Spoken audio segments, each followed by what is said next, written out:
사랑이 나를 부르네 찬양하시겠습니다.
빛난 영광 온 하늘 덮고 그 찬송 온 땅 가득해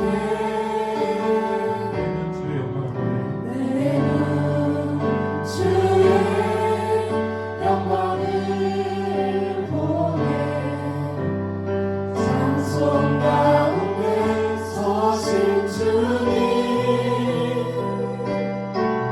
주님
우리 부르시는 하나님 주와 주의 성령을 내어 주의 성령을 내어 세상을 치유하며 주 섬기게 하소서. 우리 바다 높음같이 우리 바다 높음같이 여호와의 영광을 인정하는 것이 온 세상 가득하리라. 우리 바다 높음같이 우리 바다 높음같이 우리 바다 높음같이.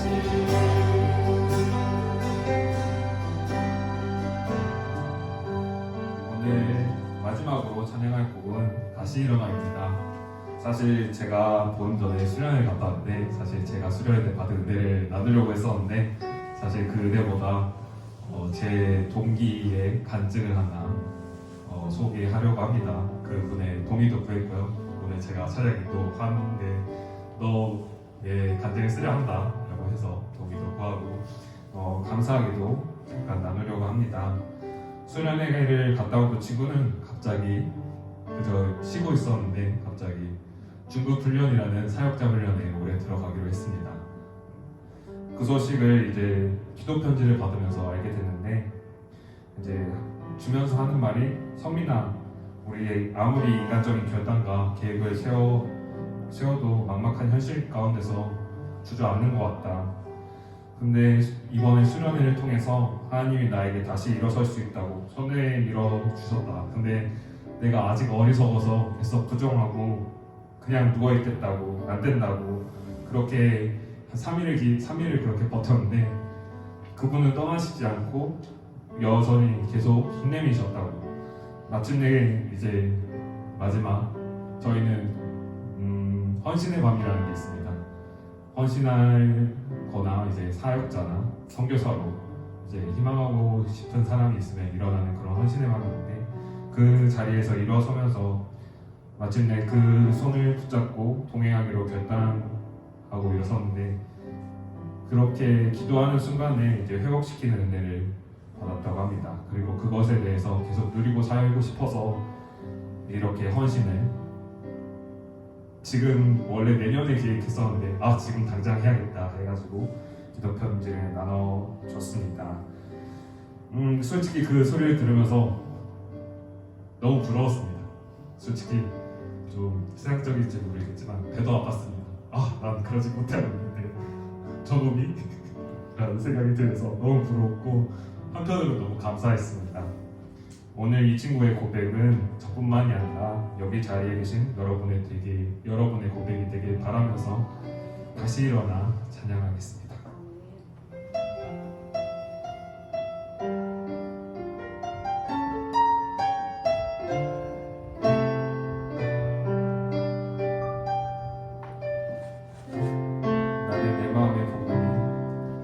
나는 내 마음의 복음이 그랬던 곳에서 다시 아버지를 만나고 주님 내 마음에 연약한 눈물의 끝에서 또 나를 반겨주시네. 작다 생각했던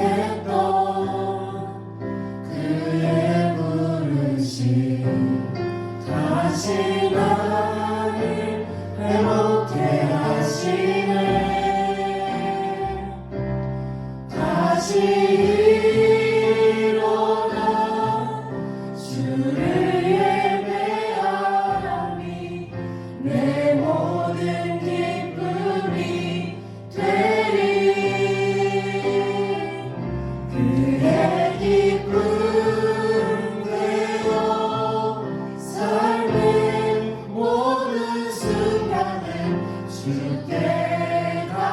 대답하여 드리리.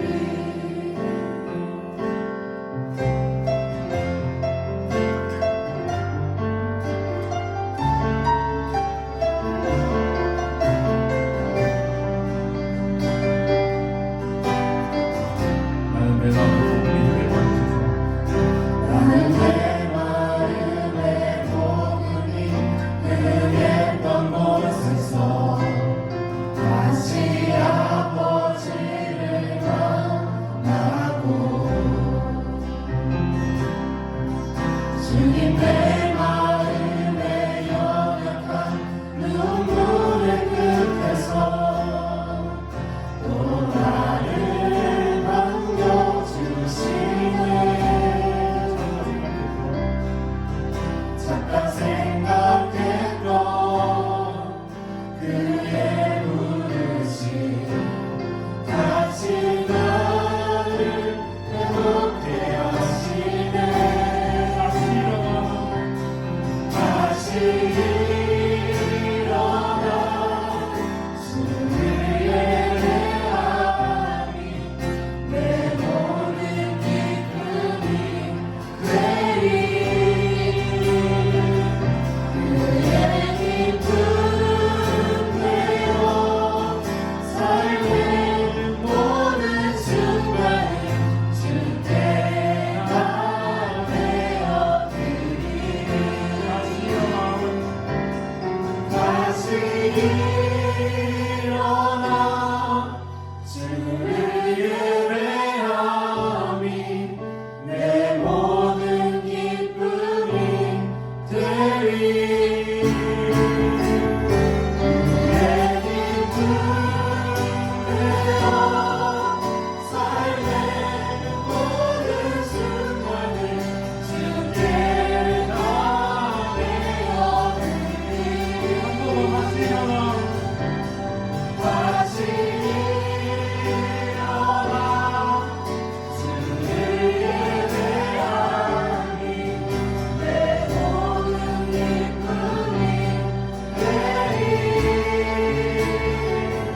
그의 기쁨 내어 삶의 모든 순간을 주께 다 내어드리리.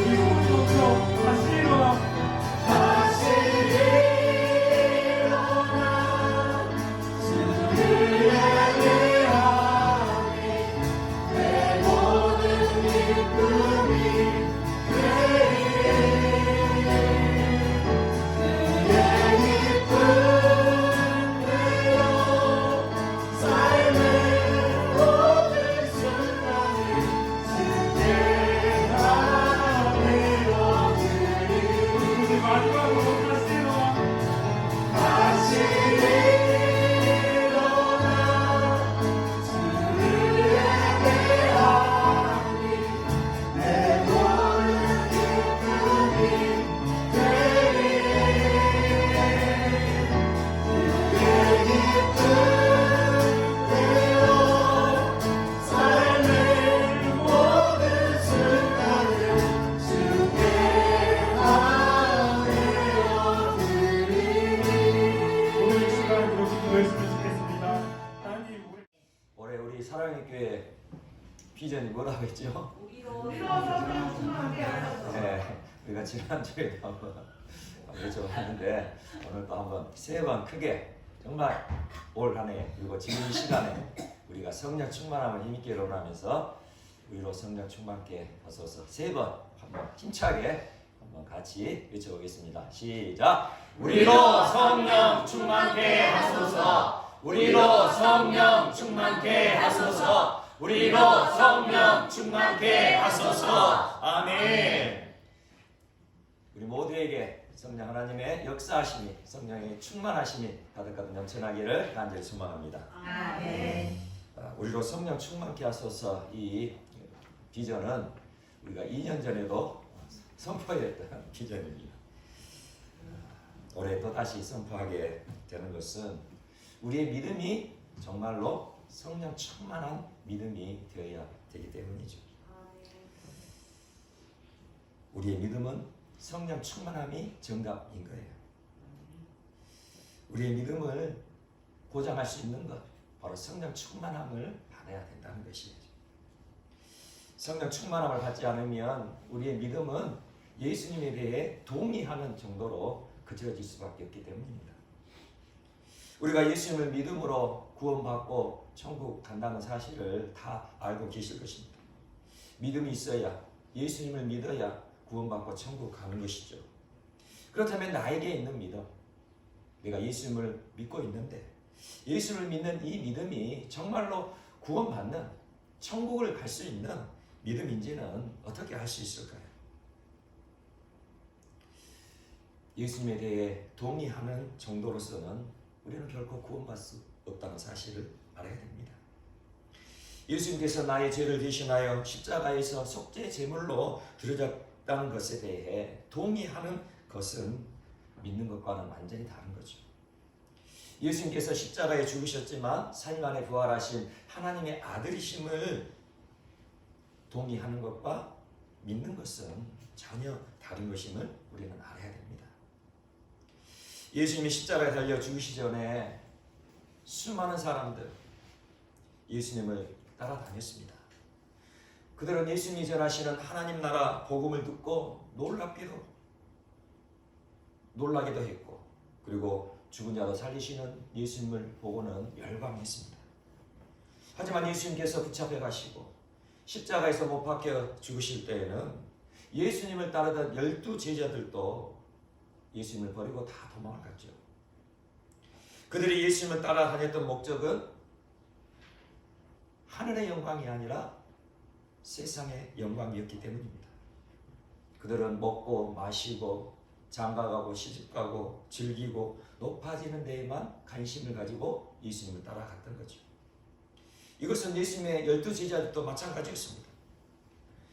예수님께서 이스라엘 나라의 왕으로, 한마디로 세상의 왕으로 그렇게 등극하실 때에 예수님의 좌편, 예수님의 우편 자리를 차지하고 싶었던 것이 바로 그 제자들의 마음이었다는 것이죠. 예수님의 제자였던 야고보와 요한이 예수님께 이렇게 요청했던 적이 있습니다. 주의 영광 중에서 우리를 하나는 주의 우편에, 하나는 좌편에 앉게 하여 주시옵소서. 이렇게 야고보와 요한이 예수님께서 이제 영광으로 그렇게 임하시고 이 세상 나라의 왕이 되실 때에 우리 하나를 주님의 우편에, 또한 우리 한 사람을 주님의 좌편에 앉게 해 주십시오. 이것은 무슨 말입니까? 예수님께서 한마디로 왕이 되셨을 때에 국무총리 되게 해주고 국회의장 되게 해달라는 그런 요청이 있던 거죠. 이 말을 들었던 나머지 10명의 제자들의 반응이 어떠했을까요? 마가복음 10장 41절에 그 10명의 제자들의 반응이 기록되어 있습니다. 10 제자가 듣고 야고보와 요한에 대하여 화를 내거늘. 이 야고보와 요한의 그 말을 듣고 나머지 10명의 제자들이 화를 냈다는 거죠. 왜 화를 냈을까요? 니기들만 국무총리 해먹고 니기들만 국회의장 해먹을 거냐. 한마디로 12 제자들 모두가 세상에서 높아지는 자리를 탐했던 거예요. 그러니 예수님이 붙잡혀 가시고 십자가에서 처형 당하실 때에 그 자신들도 붙잡혀가 죽임을 당할까봐 두려워하고 도망을 다 가버린 거죠. 예수님의 십자가의 죽으심은 자신들의 생명을 걸고서까지도 따라가야 할 길이 아니었던 것입니다. 그래서 그들은 문을 꽁꽁 걸어 잠그고 숨어 있었어요. 하지만 십자가에 죽으신 예수님은 3일 만에 부활하셔서 그 제자들에게 찾아오셨습니다. 예수님의 제자들은 부활하신 예수님을 분명히 만났어요. 부활하신 예수님은 제자들과 함께 떡과 물고기를 잡수시기도 하셨죠. 예수님은 분명히 부활하셔서 살아계신 주님이셨어요. 마침내 예수님께서 하나님 보좌 우편으로 승천하실 때가 되었습니다. 그렇게 예수님은 승천하실 때에 제자들에게 약속을 하셨습니다. 무슨 약속을 하셨습니까? 성령께서 오실 것을 약속하셨어요. 이에 제자들은 예수님의 그 약속의 말씀을 믿고 간절히 기도했습니다. 부활하신 예수님은 40일 동안 예수님과 함께 지내시다가 승천을 하셨는데요. 예수님께서 제자들과 40일 동안 함께 하실 때에 그 어떠한 이적도 베풀지 않았음을 우리는 알게 됩니다. 성경에서는 예수님이 부활하시고 40일간 제자들과 함께 할 때에 이적을 베풀었다는 기록이 전혀 없어요. 이것은 무슨 의미일까요? 예수님은 부활하셔서 40일간 제자들과 함께하고 있을 때에 오로지 제자들과만 함께하는 시간을 가졌다는 거예요. 어떤 이적도 어떠한 기적도 베푸시지 않으시고 오로지 제자들과 함께 하실 때에 예수님은 어떤 일을 하셨을까요?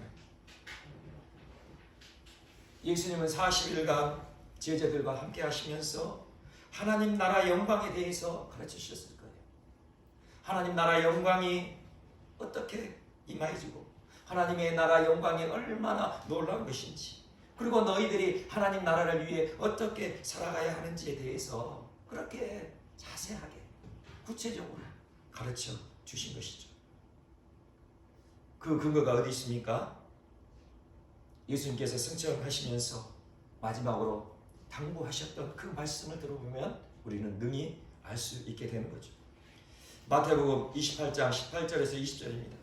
예수께서 나와 말씀하여 이르시되 하늘과 땅의 모든 권세를 내게 주셨으니 그러므로 너희는 가서 모든 민족을 제자로 삼아 아버지와 아들과 성령의 이름으로 세례를 베풀고 내가 너희에게 분부한 모든 것을 가르쳐 지키게 하라. 볼지어다 내가 세상 끝날까지 너희와 항상 함께 있으리라 하시니라. 아멘.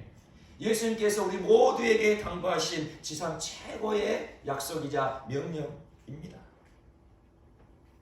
예수님은 부활하셔서 40일간 제자들과 함께 하시면서 제자들에게 알려주고 가르쳐 주셨던 것들 중에서 가장 핵심 중의 핵심을 마지막으로 당부하고 계신 것이죠. 너희는 가서 모든 민족을 제자로 삼고 아버지와 아들과 성령의 이름으로 세례를 베풀고 내가 너희에게 분부한 모든 것을 가르쳐 지키게 하라.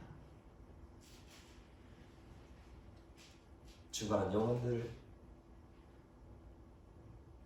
진리의 복음으로 십자가의 복음으로 살려내어 그들을 온전한 믿음으로 세워 그들 또한 또 다른 죽어가는 영혼들을 살려내는 그 제자의 사명을 감당하도록 해라 라는 것이 바로 오늘 예수님께서 우리에게 당부하시는 지상 최고의 명령인 것입니다. 그리고 예수님께서 승천하시면서 성령이 오실 것을 약속하시면서 이렇게 또 말씀하셨죠. 사도행전 1장 8절입니다. 오직 성령이 너희에게 마시면 너희가 권능을 받고 예루살렘과 온 유대와 사마리아와 땅끝까지 이르러 내 증인이 되리라 하시니라. 아멘. 이 말씀을 들은 예수님의 제자들 그 마음 안에는 갈망이 타오르기 시작했습니다. 어떤 갈망입니까? 부활하신 예수님이 40일 동안 그렇게 가르치고 하셨던 그 간절한 마음. 그래 예수님께서 나를 제자로 부르셨으니 그 부르심의 목적을 이루려면 반드시 성령님이 오셔야 하는구나. 예수님께서 그렇게 강조하시고 당부하시던 삶의 목적을 내가 이루려면 성령의 권능을 받아야 해. 부활하신 예수님을 만나는 사람들 안에는 이런 갈망이 타오를 수밖에 없는 거예요. 부활하신 예수님을 만나면 내가 살아가야 할 이유, 삶의 목적이 분명해지기 때문입니다. 예수님을 만난 사람들 안에는 갈망이 불타오르게 되어 있습니다. 이제는 더 이상 좌편, 우편 그렇게 생각되어지지 않아요. 이제는 더 이상 내 자신을 위해 살고 싶지 않은 거죠. 이제는 더 이상 무기력한 삶을 살아가고 싶지 않은 거예요. 이제는 더 이상 세상에 짓눌려 살아가고 싶지 않은 거예요. 이제는 더 이상 세상의 높은 자리를 탐하고 싶지 않은 거죠. 이제는 하나님 나라 영광만을 위해 살아가고 싶은 거예요. 이제는 부활하여 살아계신 예수님만을 위해 살아가고 싶은 거예요. 이제는 부활하여 살아계신 예수님만을 증거하며 살아가고 싶은 거죠. 이제는 내 자신을 불태워서라도 죽어난 영혼을 살려내고 싶은 거예요. 이제는 생명을 걸고 내 자신이 믿고 있는 진리의 말씀을 지켜내기를 그렇게 원하는 거죠. 그렇게 뜨겁게 갈망하며 함께 기도하였던 120명의 제자들, 마침내 급하고 강한 바람 같은 성령님이, 불의 혀처럼 갈라지는 성령님이 임하시는 그 놀라운 은혜를 받았습니다. 한 곳에 모여 기도하던 120명의 제자들에게 성령 충만함이 임하여진 거죠. 오늘 본문 4절 말씀 함께 보도록 하겠습니다. 4절입니다. 함께 읽겠습니다. 시작. 그들이 다 성령의 충만함을 받고 성령이 말하게 하심을 따라 다른 언어들로 말하기를 시작하니라. 아멘. 오늘 말씀을 보게 되면 성령 충만함의 역사가 어떻게 이루어졌는지를 말씀하시면서 그 성령 충만함의 그 상태가 무엇인지를 우리에게 알려주고 있는데요. 성령 충만함의 역사는 다른 언어로 말하는 것으로 나타났다라고 오늘 4절을 보면 알 수 있습니다. 한마디로 방언의 역사가 일어난 거죠. 이 방언은 무엇입니까? 내가 알지도 못하는 말로 하나님께 기도하는 그런 놀라운 역사가 일어난 거죠. 그런데 이 방언은 성경에서 말씀하시듯 성령께서 주시는 은사 중에 하나예요. 고린도전서 12장 8절에서 11절 말씀을 보게 되면 성령의 은사에 대해서 말씀하고 있습니다. 어떤 사람에게는 성령으로 말미암아 지혜의 말씀을, 어떤 사람에게는 같은 성령을 따라 지식의 말씀을, 다른 사람에게는 같은 성령으로 믿음을, 어떤 사람에게는 한 성령으로 병 고치는 은사를, 어떤 사람에게는 능력 행함을, 어떤 사람에게는 예언함을, 어떤 사람에게는 영들 분별함을, 다른 사람에게는 각종 방언 말함을, 어떤 사람에게는 방언들 통역함을 주시나니 이 모든 일은 같은 한 성령이 행하사 그의 뜻대로 각 사람에게 나누어 주시는 것이니라. 아멘. 성령께서 주시는 은사가 이렇게 무수히 많습니다. 다양해요. 이 수많은 성령의 은사들 중에 오늘 본문 말씀에서는 유독 방언의 은사를 보여주심으로 성령 충만함을 받았다는 증거로 우리에게 알려주고 계시는데요. 그렇다면 성령 충만함의 증거로 보여주신 이 방언, 성령의 은사가 우리가 아까 들었던 것처럼 다양한데도 불구하고 그 중에 하나인 이 방언의 은사를 대표적으로 보여주신 하나님의 뜻은 무엇일까요?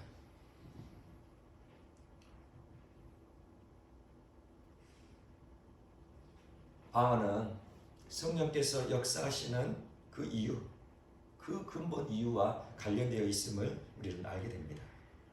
성령께서 우리 안에서 역사하시는 근본적인 이유가 무엇일까요?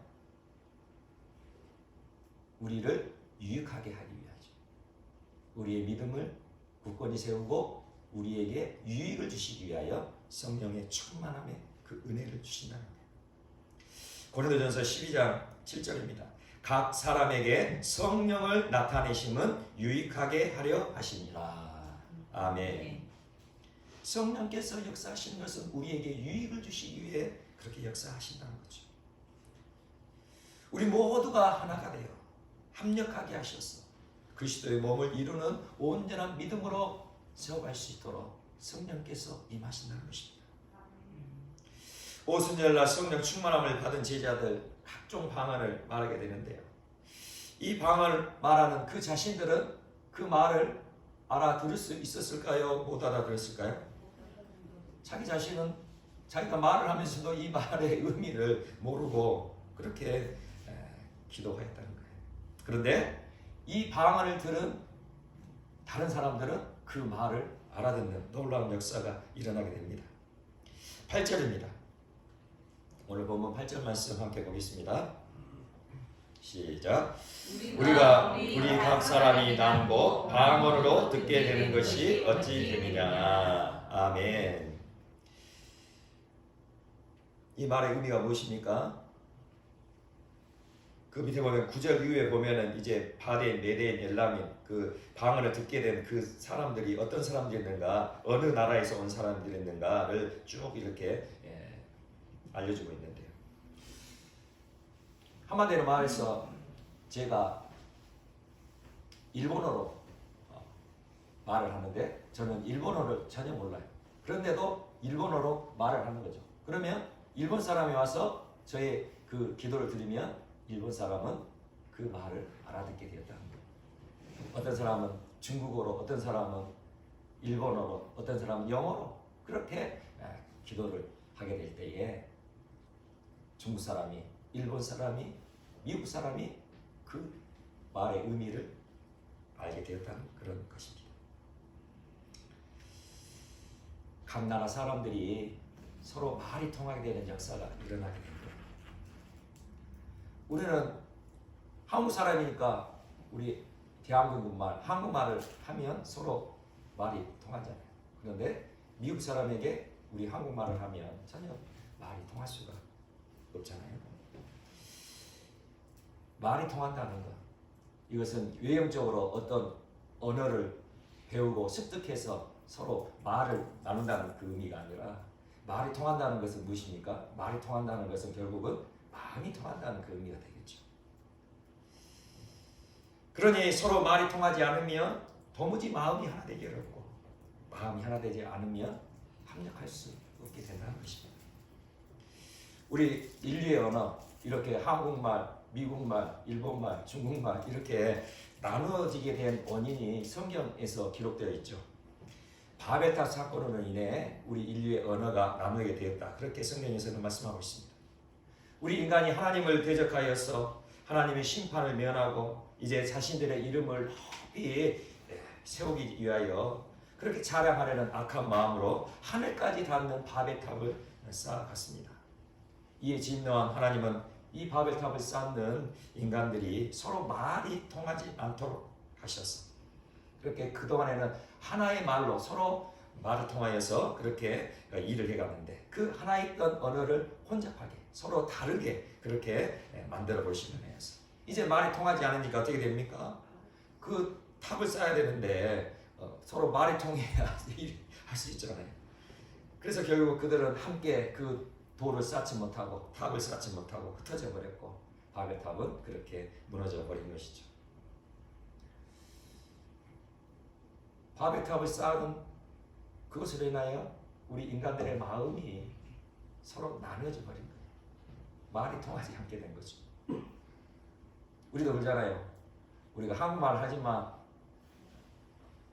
그 말이 통하지 않을 때 마음이 통하지 않는다. 그렇게 말을 하게 되는 것이죠. 그런데 성령님이 오시자 어떻게 되었다고요? 성령님이 오시자 성령 충만함을 받은 사람들이 방언을 하고 서로 다른 언어로 말을 하지만 말이 통하지 않는 그 사람들과 서로 말이 통하게 되었다는 거예요. 결국 이 방언의 역사를 통해서 우리에게 알려주시는 그 뜻이 무엇입니까? 성령님이 역사하시면, 성령 충만함을 받게 되면 말이 통하고 마음이 통하게 되고 마음이 하나가 되고 서로 합력할 수 있게 된다는 것을 우리에게 알려주고 계신다는 것이죠. 그래서 오순절 날에 성령 충만함을 받을 때 방언 은사를 주심으로 성령 충만함을 주시는 하나님의 뜻을 우리 모두에게 분명하게 알려주고 계시는 거예요. 성령 충만함을 받았는지 안 받았는지 그것을 어떻게 할 수 있다고요? 마음이 하나가 되어 있는가, 그것을 통해 성령 충만함 받았는지 안 받았는지를 우리는 분별할 수 있게 되는 거예요.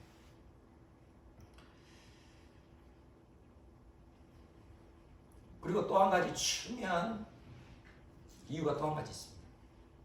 성령 충만함의 그 현장 가운데 방언의 은사를 보여주신 이유, 그것은 이 방언은 내 자신의 의지와 상관없이 말하게 되죠. 내 자신의 계획, 내 자신의 뜻과는 상관없이 우리가 기도하게 되는 거예요. 방언은 내 자신의 입으로 말하면서도 내가 무슨 말을 하는지도 모르는 것이 방언이에요. 고린도전서 14장 2절에 이렇게 말씀합니다. 방언을 말하는 자는 사람에게 하지 아니하고 하나님께 하나니 이는 알아듣는 자가 없고 영으로 비밀을 말합니다. 아멘. 이 방언이 실제적으로 사람이 알아들을 수 있는, 아까 오순절 날에 이렇게 임했던 그 성령 충만을 받았던 제자들이 말했던 그 방언은 다른 사람들이 알아들을 수 있는, 다른 나라 언어로 말할 수 있는 그 방언이기도 하지만 우리들이 하는 이 방언은 다른 사람들이 알아들을 수 없는 방언일 때가 많다는 거죠. 다른 사람들이 알아들을 수 없고 오직 하나님만이 알아들을 수 있는 그 언어, 바로 그 언어가 방언이라는 것입니다. 방언은 오롯이 하나님과 영으로 교통하는 은사이자 언어인 거예요. 그러므로 방언은 완전히 성령님의 지배하심을 받고 있는 상태를 예표하고 있는 것이죠. 성령 충만함 받은 증거는 어떤 강력한 기적을 베풀고 죽은 자를 살리는 데 있지 않다는 거예요. 성령 충만함이란 성령님의 완전한 지배, 완전한 통치를 받고 있는 상태를 의미하고 있는 것입니다. 자신의 생각, 자신의 의지, 자신의 계획, 자신의 감정과는 상관없이 오직 성령님의 통치를 받는 것, 바로 이것이 성령 충만함의 상태인 것이죠. 우리 안에 있는 자아가 개입할 수 있는 근거가 없어지게 되는 거예요. 우리 안에 있는 자아가 개입할 수 없는 상태, 바로 이 상태가 성령 충만함의 상태인 것입니다. 이것은 우리 안에 있는 욕구, 우리 안에 있는 불만, 그 모든 것이 완전히 없어지고 사라진다는 그 의미가 아닙니다. 우리가 성령 충만함을 받았어도 여전히 우리 안에는 욕구가 일어나고 불만이 일어나게 됩니다. 그러나 성령 충만함을 받은 사람은 어떻게 될까요? 더 이상 내 자신의 욕구나 내 자신의 불만에 좌지우지 되지 않는다는 거예요. 성령님의 통치하신 가운데 내 자신의 욕구나 감정을 잠재우고 성령님의 통치하신 가운데 순종하는 삶을 살아가게 된다는 것이죠. 그러니 우리가 믿는 복음이 정말 분명해지지 않습니까? 우리가 믿는 복음은 무엇입니까? 나는 죽고 예수 그리스도로 살아가는 복음이지 않습니까? 이제 나는 죽고 예수 그리스도의 생명으로 살아가는 삶, 이 삶이 바로 성령 충만함의 삶임을 명심하시기 바랍니다. 성령 충만함을 받은 제자들의 모습을 한번 보십시오. 이제는 더 이상 자신의 욕구에 따라, 더 이상 자신의 욕심에 따라, 이제는 더 이상 자신의 유익을 따라 살아가지 않았어요. 이제는 하나님의 뜻을 따라 성령님의 통치 가운데 자기 자신을 완전히 맡겨드리는 삶을 살아가게 되었죠. 죽기까지 부활하신 예수님을 증거하는 삶을 멈추지 않았어요. 날마다 나의 자아를 십자가에 못 박고 성령님의 통치에 순종하는 삶을 살아갔던 것이죠. 마찬가지로 우리들도 성령 충만함으로 살아가야 할 줄 믿습니다. 정말 우리가 예수 그리스도를 믿고 구원받은 하나님의 자녀예요. 우리가 하나님께서 부르시고 예수 그리스도께서 부르신 예수 그리스도의 제자로 살아가기를 원하신다면 성령 충만함을 먼저 힘입어야 되는 거예요. 우리가 나는 죽고 예수 그리스도로 살아가는 그 복음이 무엇인지를 알고 그 믿음으로 살아가기를 원할지라도 성령 충만함을 받지 못하면 그것은 그림의 떡과 같은 안개와 같은 물거품과 같이 사라질 수밖에 없는 그런 믿음이 될 수밖에 없다는 것이죠. 우리를 향하신 하나님 아버지의 간절한 기대와 소망이 있으세요. 그것은 무엇입니까? 우리 한 사람 한 사람을 통해 하나님 나라가 확장되어 가고 우리 한 사람 한 사람을 통해 하나님의 영광이 온 세상 가운데 나타내어지게 되고 우리 한 사람 한 사람을 통해 하나님의 살아계심이 증거되어지기를 그렇게 하나님은 간절히 원하고 계신다는 것입니다. 우리 사랑교회 한 사람 한 사람 모든 지체를 통하여 하나님 아버지의 간절한 소망과 그 소원이 이루어지는 한 해가 되시기를 간절히 축원합니다. 성령 충만함을 갈망하며 그 성령 충만함을 위하여 간절히 기도하며 그 성령 충만함을 힘입고 이제는 우리가 하나가 되어 사랑으로 연합하여 하나님 나라를 위하여 아름답게 쓰임받는 우리의 인생, 우리의 삶이 되시기를 간절히 축원합니다. 우리가 성령 충만함을 받아야 하나님의 사람으로 예수 그리스도의 제자로 온전히 살아갈 수 있는 것. 성령 충만함으로 살아가야 하나님께서 약속하신 그 놀랍고 풍성한 약속이 우리 삶 가운데 열매 맺히게 되기를 믿으시기를 소망합니다. 그러므로 우리 모두가 성령 충만하여 마음으로 하나 되고 믿음으로 연합하고 사랑으로 합심하여 끝까지 십자가 길로 나아갈 수 있는 우리 모두가 되시기를 간절히 축원합니다.